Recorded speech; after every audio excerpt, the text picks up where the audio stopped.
Excellent discussion on Blade Runner so far. I had mentioned that I typically use Blade Runner almost every time I teach this class, and my students generally will say it is one of, if not the strangest film that we do over the course of the semester.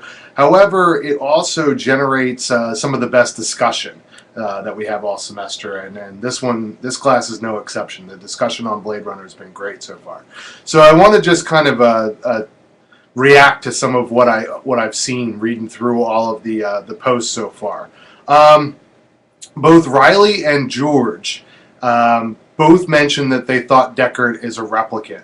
So that's something that you might want to think about as we continue the discussion, because there are so many things that come out of that as far as what you guys have mentioned about what Scott is trying to communicate and the film's themes.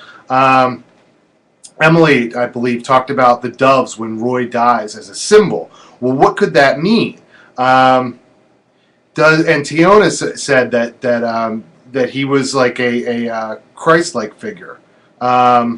So that really makes it interesting if you think about whether or not Deckard is a replicant. If Roy is sacrificing himself because he knows Deckard is a replicant and he feels that's his duty, he could be like a Christ figure. Or you could look at Roy as almost like Frankenstein's monster. He kills the creator before eventually dying himself. So two very different ways to see Roy, and I think whether or not you think Deckard is a replicant really has to do with how you see Roy's character and what his actions mean at the end.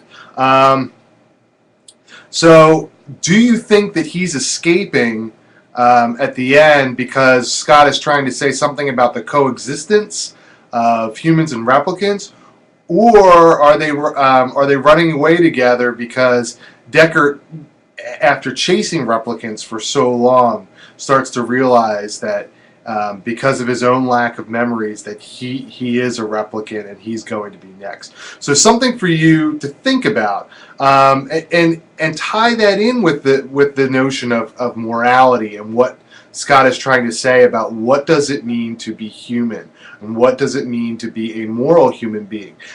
In the question I asked about the role of the police, everybody almost said the same thing. Well, the police, their only job is to find and kill replicants. Well, think about this. If there were no replicants, would the police have any role in this society at all? What about the humans interacting with each other? Is there a need for police to police the morality and the actions of humans, or in the future is Scott saying that replicants are the only threat? So some things to think about as you continue the discussion. Great job so far.